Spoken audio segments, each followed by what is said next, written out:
Oh, main sob. Oke.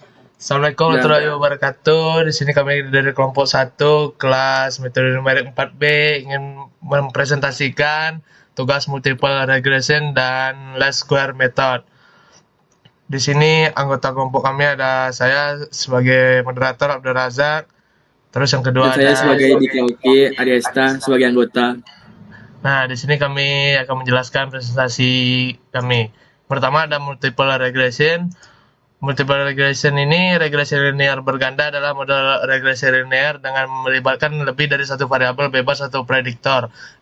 Regresi linear berganda merupakan model regresi yang melibatkan lebih dari satu variabel independen. Analisis regresi linear berganda dilakukan untuk mengetahui arah dan seberapa besar pengaruh variabel independen terhadap variabel independen.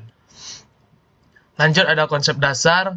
Di konsep dasar ini Y sama dengan A tambah B1 tambah X1 tambah B2 tambah X2 tambah titik-titik tambah Bn tambah Xn.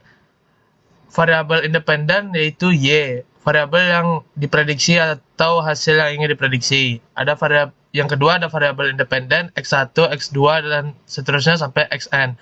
Variabel yang digunakan untuk memprediksi variabel independen dengan n adalah jumlah variabel independen. Kelebihannya dapat memodelkan hubungan kompleks antara satu target dan banyak penyebab variabel independen.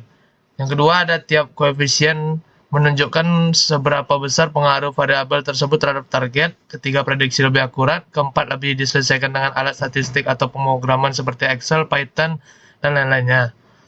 Kekurangannya jika dua atau lebih variabel independen saling berkolerasi, hasil regresi bisa jadi tidak stabil. Yang kedua ada asumsi yang harus dipenuhi. Kalau asumsi dilanggar, maka hasil model bisa menyesatkan.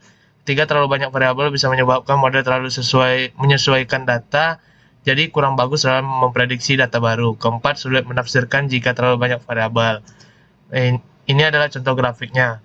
Lanjut yang kedua ada least square method. Yang dilanjutkan oleh Ya, Diki. saya akan menjelaskan tentang least square method. Metode kuadrat terkecil adalah teknik untuk menentukan garis terbaik atau model terbaik yang meminimalkan jumlah kuadrat dari selisih atau error antara nilai data sebenarnya dan nilai prediksi dari model. Setelah itu,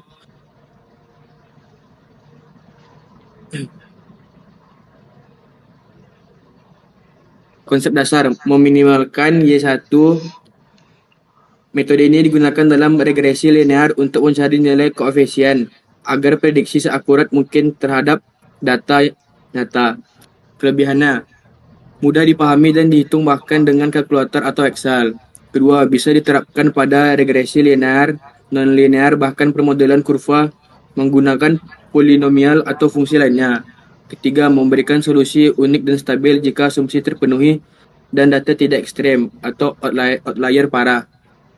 Yang keempat, tersedia dalam hampir semua software statistik dan pemrograman seperti Python, R, MATLAB, Excel, SPSS, dan lain-lain. Yang terakhir, dasar dari banyak metode statistik lainnya. Setelah itu kekurangannya.